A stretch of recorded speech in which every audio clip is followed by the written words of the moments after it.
오늘 저녁 놓치면 안 될 뉴스 한판 브리핑. 네, 한판 브리핑 김수민 평론가 나오셨습니다. 안녕하세요. 네, 반갑습니다. 안녕하세요. 오늘 정부가 긴급 합동 기자회견을 열고 방역 강화 조치 시행에 따른 소상공인 자영업자 지원 방안을 발표했어요. 네, 가용자원을 총동원해서 4조 3천억 원 규모의 3대 패키지 지원 방안을 마련했다라고 하는 것이 오늘 정부의 발표 내용입니다. 이 3대 패키지 지원 방안 차례차례 살펴보자면 첫 번째는 매출이 감소한 소상공인들 한 320만 명 정도 되는데요. 네. 대상자별로 100만 원의 방역 지원금을 신규 지원한다라고 하는 내용입니다. 여기서 매출 감소만 확인이 되면 방역 조치라든지 매출 규모와는 무관하게 100만 원의 현금이 지급이 되는 것이고 그리고 금지 제한 업종으로 법상의 손실 보상을 지급받아 오셨던 대상 말고도 아니었던 곳까지 뭐 여행업이라든지 공연업 여기까지도 한 포함이 되는 그런 내용입니다. 그리고 두 번째는 방역 패스 적용 확대에 따라서 방역 물품의 부담 이것이 이제 커지게 되는데 어느 정도 좀 경감해 줄 수 있는 예를 들면은 전자출입 명부 단말기라든지 체온 측정기라든지 칸막이라든지 이런 방역 활동에 필요한 물품을 구입하는데 최대 10만 원의 현물 지원을 병행하겠다라는 것이고요. 그리고 세 번째는 방역 조치로 피해를 입은 소상공인들에 대해서 손실 보상을 더 확대한다는 것인데 키즈 카페라든지 이미용업 이쪽에 인원시설 이용 제한 업종이라고 하는 12만 곳을 신규로 포함하는 그런 내용을 담고 있습니다. 그리고 이제 손실보상 분기별 하한 지급액이 이제까지 10만 원이었는데요. 50만 원으로 대폭 상향을 하는 그런 내용이고 이제 손실보상 대상 소상공인 분들은 손실보상금하고 근본에 지급하는 방역지원금을 중복해서 또 지원받게 됩니다. 좋습니다. 자, 손실보상에 더해서 100만 원의 현금 그리고 10만 원 정도의 방역 물품 구입비가 지급이 된다. 보상 규모가 과연 적정하냐? 물론 뭐 받는 분들은 만족하지 않으실 수 있지만 어떻게 생각하십니까? 이거 사실 충분하지 않죠. 그런데 지금 우리 정부 재정상 할 수 있는 일이 이제 현재는 이거밖에 없는 것 같고 네. 지금 추경을 편성해가지고 대폭 지원을 해야 될 상황인데 아직 거기까지 생각을 못하는 것 같습니다. 이거는 충분하지는 않지만 어쩌겠습니까? 그래도 이거라도 드려야죠. 예.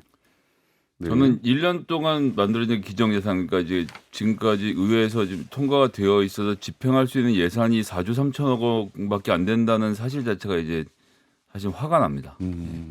이렇게 많은 국민들에게 영향을 미치고 확진자 수를 줄이기 위해서는 500만 명의 소상공인에게 피해를 집중시켜야 되는 상황이잖아요. 우리가 네네.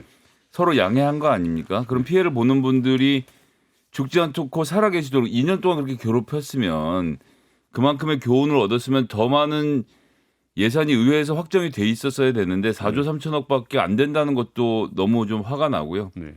그래도 하여튼 100만 원씩 이렇게 드리게 된 것에 대해서는 전 높이 평가를 합니다. 특히나 이거저것 또 해갖고 3개월 있다 드릴게요, 6개월 있다 드릴게요 하는 거에 비해서 진일보했다는 점은 좀 칭찬을 하고요.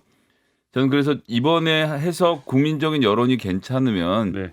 함께 좀 결의해서 더 많은 돈을 이분들이 버틸 수 있도록 도와드리는 것, 살 수 있도록 하는 것은 우리가 살기 위해서 쓰는 돈이니까 함께 좀 기분 좋게 썼으면 네. 좋겠습니다. 여야가 시기에 대해서는 이론이 없어요. 근데 이게 영업시간 제한이나 방역 패스에 대해서도 소상공인 일각에서 반발이 있다. 반발할 수밖에 없는 상황 아니겠습니까? 그렇죠. 이분들 같은 경우에는 위드 코로나 그래가지고 다시 또 설비 정비하고 이런 식으로 예. 또 투자를 했을 거라는 그럼요. 거죠. 그런데 직원도 그게 이제 뽑고 그렇죠. 직원도 다시 뽑고 근데 다시 내보내야 할 상황이 됐고 그러게요. 이러니까 손실이 큰데 그거 또 다시 갑자기 위드 코로나 처리한다라고 하니까 당연히 반발할 수밖에 없죠. 그런데 어쩌겠습니까? 지금 우리 코로나 상황이라는 게 전 국민을 위해서 분위기를 좀 조여야 되는 분위기거든요. 네. 그래서 다시 한번 그분들에게 희생을 부탁드릴 수밖에 없기 때문에 그래서 이제 손실보상이 제대로 돼야 된다는 겁니다. 그래서 정부의 가용한 예산을 갖다 모두 여기에다 투여해야 되고 네. 저도 이제 계속 주장을 했던 게 뭐냐면 정책 목표가 불분명한 전 국민 재난지원금 이런 것들을 갖다 여기다 투여했어야 된다. 네.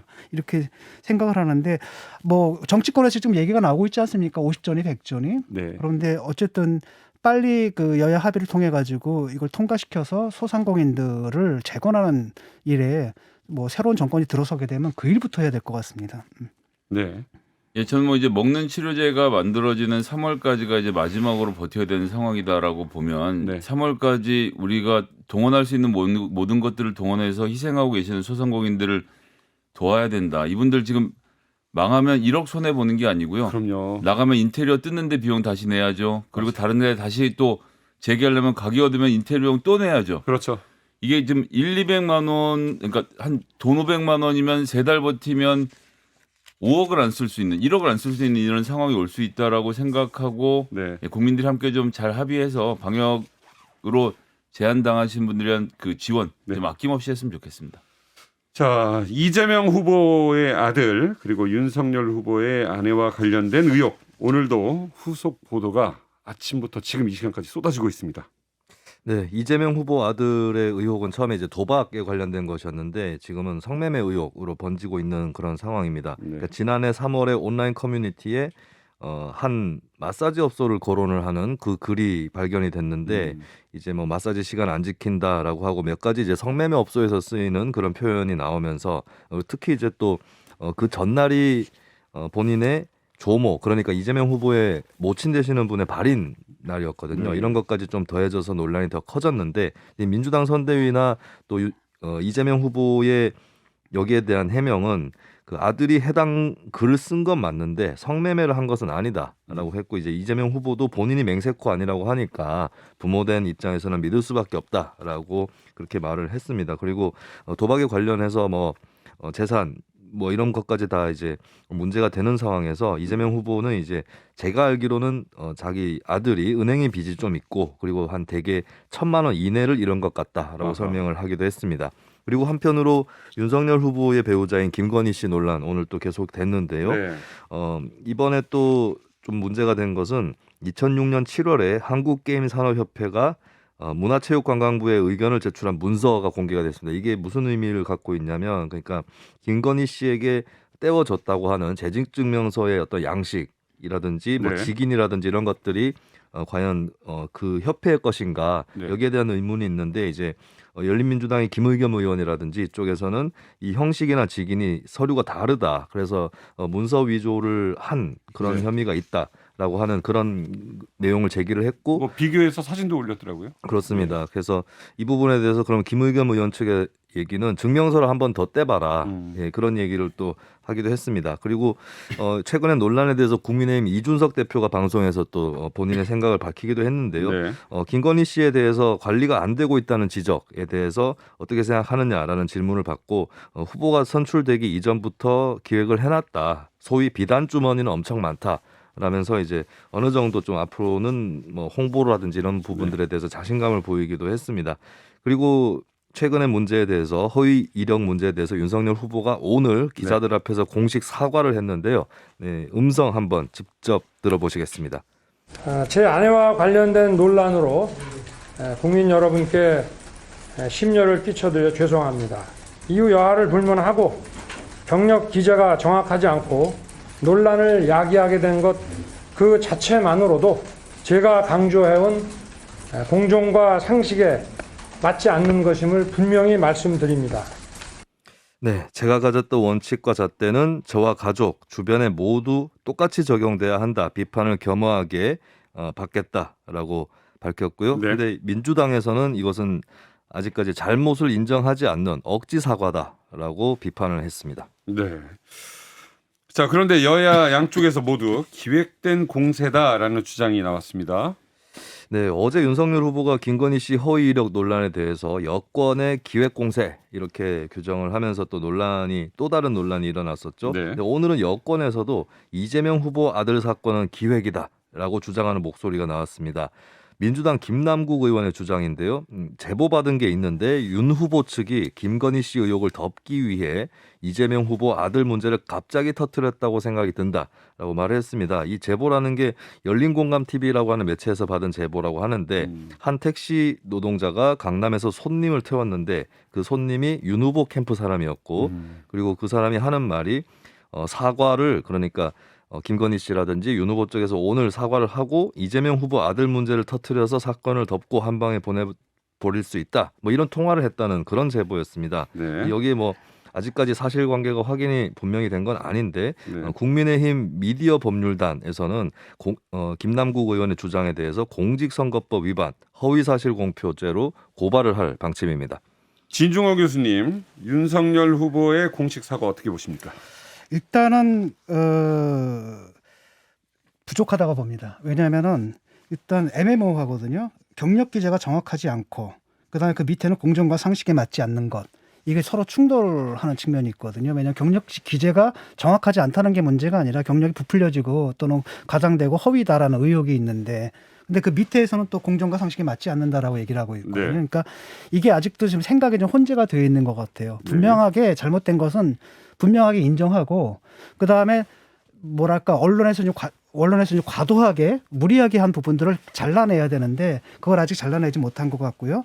아마도 이제 캠프에서 따로 이 부분에 대한 해명이 있어야 될 겁니다. 네. 왜냐하면 언론에서 그동안에 그 제기한 의혹들이 굉장히 많잖아요. 네. 거기에 대해서 일일이 구체적으로 답변을 좀 해야 될 것 같고 그 이후에 겸허한 사과, 통렬한 반성 이게 같이 따라줘야지 이 사과가 완성될 거라고 보고요.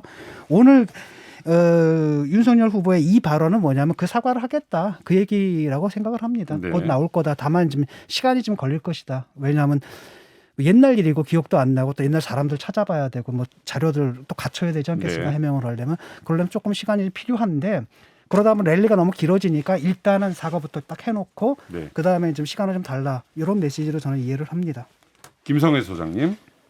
일단 뭐 이 기획이라는 것 자체가 말이 안 되는 건 이번 날라와 있는 거의 모든 논란이 어제 나오셨던 권인숙 의원과 또 열린민주당의 강민정 의원을 중심으로 교육위에서 예전부터 서류를 놓고 문제가 됐던 것이거든요. 네. 자, 어디 초등학교에 전화해서 이런 사람 근무했나요? 안 했습니다. 이거 다 확인해서 이미 보도까지 다 됐던 내용이에요. 네. 나온 지가 한 달이 넘은 얘기인데 지금까지 준비를 안 해왔다는 것이 지금 국민의힘 선대위가 이 문제를 그 당시에도 심각하게 보지 않았고 그리고 보통 이 대응팀이 네. 가서 하든 안 하든 자료를 준비는 해놓거든요. 근데 그것조차 못했다는 것은 캠프가 이건 정확히 말씀을 드려야 되는데 캠프 선대위가 후보는 몰라도 네. 후보의 부인까지 완전히 장악한 상태로 있어야 됩니다. 후보 부인은 핸드폰을 뺏기려면 뺏기고 모든 것이 선거에 맞게 같이 돌아가야 되는데 이 부분이 지금 이제 건드릴 수 없는 영역에 있었다는 것이 저는 이제 충격적이라고 하는 거예요. 이제 그래서 지금 대응할 시간이 충분히 있었던 것을 제대로 쓰지 못해서 결국 그래서 지금 진 작가님 말씀하신 것처럼 사과를 하는데 도대체 구체적으로 뭘 잘못했는지 모르는 상태에서 사과를 하게 되니까 이 사과를 또 반복해야 되는 상황을 만들어서 저는 임팩트를 좀 잃었다는 점이 안타깝고 이건 무슨 여야를 떠나서 선대위가 이 상황을 수습할 수 있도록 본연의 임무를 해줬으면 하는 바람입니다. 네. 자, 이재명 후보 아들 문제는 이게 어떻게 진행이 될까요? 이거는 이제 후보와 그 캠프의 태도가 좀 문제가 있습니다. 어떤 왜냐하면 문제?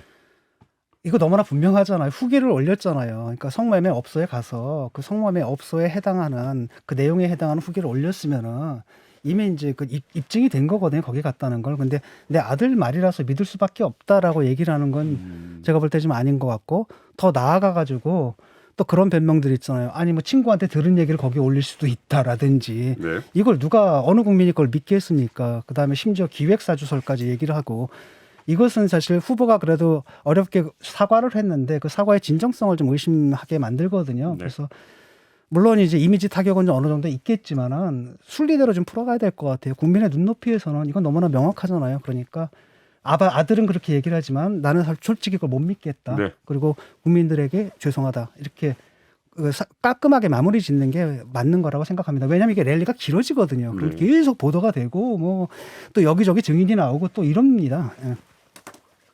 저는 이제 뭐 이게 이미 수사 단계로 넘어가고 있다라고 생각해요. 이미 고발을 하신 분들도 있고 경찰도 살펴보지 않을 수 없는 상황이니 민간인들이 나서서 사회정의를 구현하려고 하지 말고 수사 당국에서 엄정하게 수사를 하고 그 과정을 좀 조용히 지켜보는 게 맞겠다. 네. 후보들 선거 공보물에 자식의 전과를 집어넣지는 않거든요. 네. 제가 한판 승부 애청자이기도 하고 저 사실 오늘 하루 이렇게 나왔는데 이게 고개 끄덕이는 것도 유튜브에 나가니까 잘해야 되겠네요. 지금 뭐 몇몇 분들이 댓글에 이게 남희석 무슨 당이냐, 저쪽 당이냐, 이쪽 당이냐 막 그러는데 저 자민련이었거든요. 충청도. 자민련은 김종필이에요. 맞다 못 잡. 김종필이라고 했어요 누가? 김종필이. 그러니까 저 아무튼 저는 아주 중립에서 예, 잘 진행하도록 하겠습니다. 저희 작고하신 선친께서 가장 존경하는 정치인이 김종필 총재셨습니다. 고맙쇼. 자, 아무튼 오늘 의견들 많이 보내주십시오. 저도 오늘 하루 진행인데요. 아주 잘 하도록 노력을 하도록 하겠습니다. 자, 윤석열 후보 배우자 문제를 덮기 위해서 이재명 아들 문제를 터뜨렸다라는 김남국 의원의 주장 어떻게 보십니까? 저는 뭐 조선일보가 사전에 취재를 해두고 어느 타이밍에 이것을 내보내는 게 가장 좋겠는가를 고민을 했을 텐데요. 이게 누구하고 상의해서 될 문제는 아니라고 보고요. 기획이라고 볼 네. 여지는 없습니다. 다만 당연히 언론사니까요. 가장 관심을 많이 끌 때 혹은 조선일보가 생각하기에 민주당이 좀 곤란해졌으면 좋겠다고 생각했을 때 풀었겠죠. 예, 그걸 뭐 어떻게 하겠습니까? 없는 사실 지어낸 것도 아니고.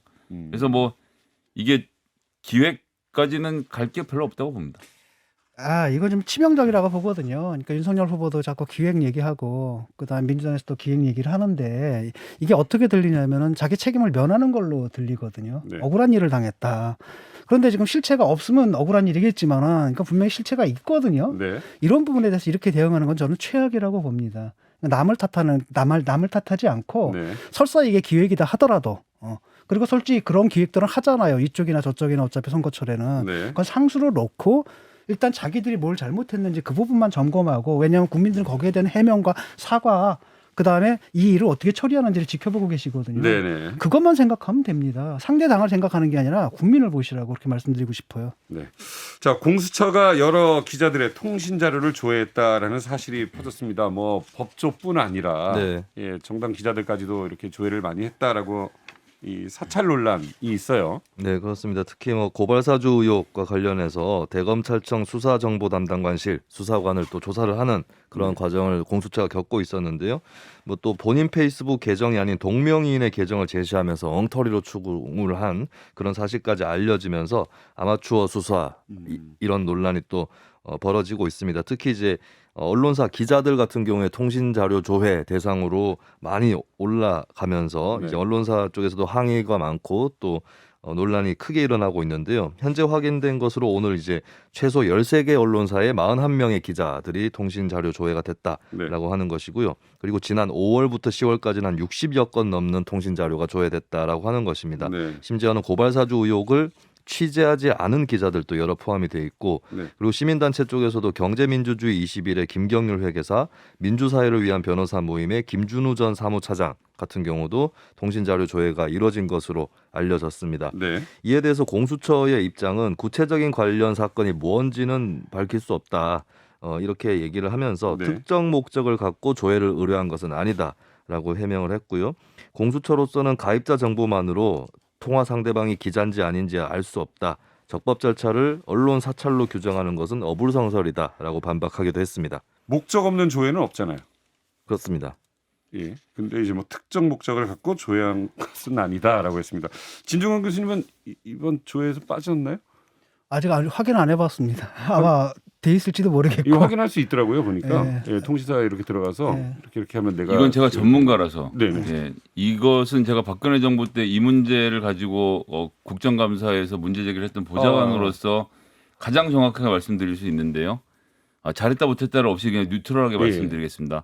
연간 300만 건에서 그러니까 수백만 건의 조회가 일어나고 있어요. 그렇게 많아요. 예, 이거 이 조회라는 게 무슨 감청을 하는 게 아니라 예를 들어서 제가 어제 저녁 7시쯤 범죄를 저지른 걸로 나왔어요. 네. 검찰이 저를 잡았죠. 네. 그러면 너 말고 공범이 있을 것 같아라고 하면 7시쯤에 제가 사용했던 기지국에 핸드폰 번호들을 다 수집을 합니다. 그때 거기 있던 핸드폰 번호를 다 수집해서 이걸 통신 사실 조회를 보내요. 그럼 특정인이 아니라 그렇죠. 그냥 거기는 번호만 보고 보내는 거예요. 그럼 네네. 그쪽에서 그 번호에 주민등록번호, 이름, 생일을 다 가지고 옵니다. 네. 그럼 거기서 비교를 해봐서 동종 전과가 있거나 김성애랑 이런 짓을 할 만한 사람들이 있는지 추려내서 네. 수사망을 좁히는 방법이 하나 있고 네. 그다음에 이번에 공수처가 사용한 방법은 뭐냐 하면 특정한 검사가 있어요. 네. 근데 예를 들어 저는 지금 이 사람이 예를 들어서 권순정 대변인일 것으로 추측을 합니다. 제가 그냥 추측. 왜 추측을 하냐면 대변인 업무는 기자들하고 통화를 하는 거거든요. 네네. 그럼 이분이 통화한 것 중에서 그러니까 처음에 공수처가 법원에 영장을 받아서 권순정 대변인 3월 30일부터 4월 6일까지 통화한 내역을 주세요하고 영장을 받아서 그 영장대로 핸드폰 번호만 받은데 그건 네. 숫자에 불과하잖아요. 네네. 검찰 같은 경우는 데이터베이스가 있기 때문에 이걸 맞춰보고 통신 사실 조회를 안 하는 경우가 생기는데 네. 공수처는 지금 자료가 아무것도 없지 않습니까? 네. 그럼 나흘 동안 통화했던 모든 핸드폰 번호를 다시 이 업자에게 보내서 통신 사실 조회를 하는 겁니다. 네.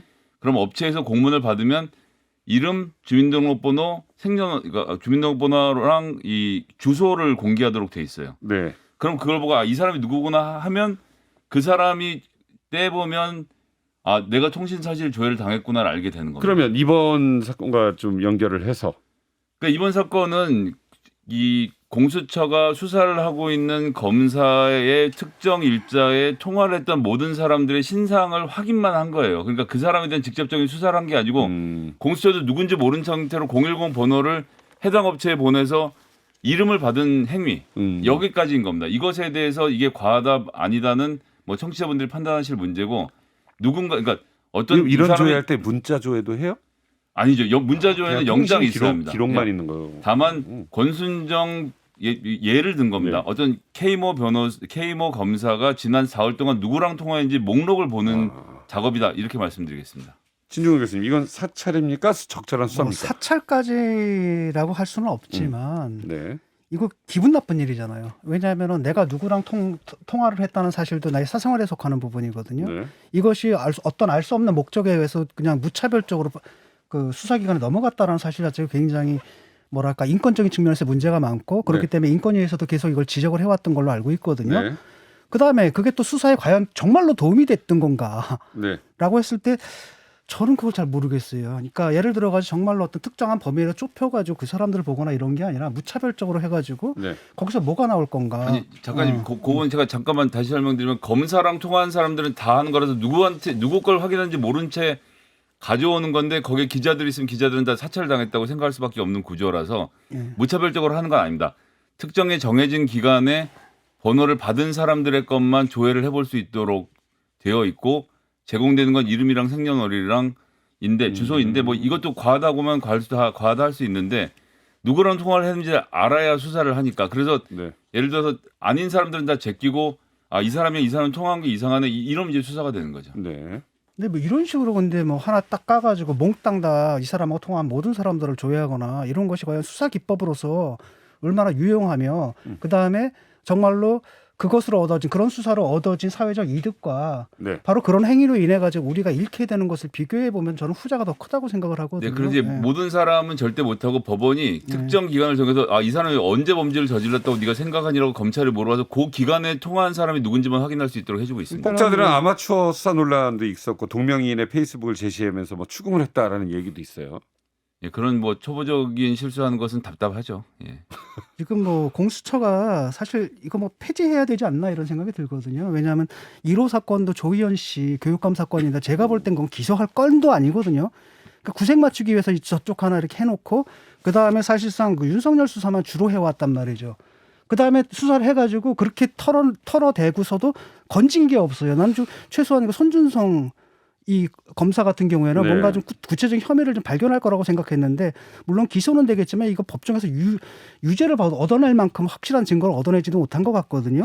근데 이런 조직을 국민 혈세를 들여가면서 굳이 유지해야 되나. 사실상 21년은 결국은 공수처라는 게 왜 필요한가 그 존재 이유를 다시 묻게 하는 그런 해였다고 봐요. 김수민 평론가님, 네. 공수처의 2021년 이렇게 좀 정리를 해보면 이 공수처 굉장히 극단적인 찬반 논리들이 있었거든요. 네. 중국 공안처럼 될 위험한 조직이다. 혹은 거꾸로 우리 사회의 부패를 일수할 척결할 조직이다. 네네 기대도 이 있었고 조직이 우려도 흉검이냐 있었고. 네. 아니면 명검이냐 흉기냐 명검이냐 보실 때 어떠세요? 둘 다 아니에요.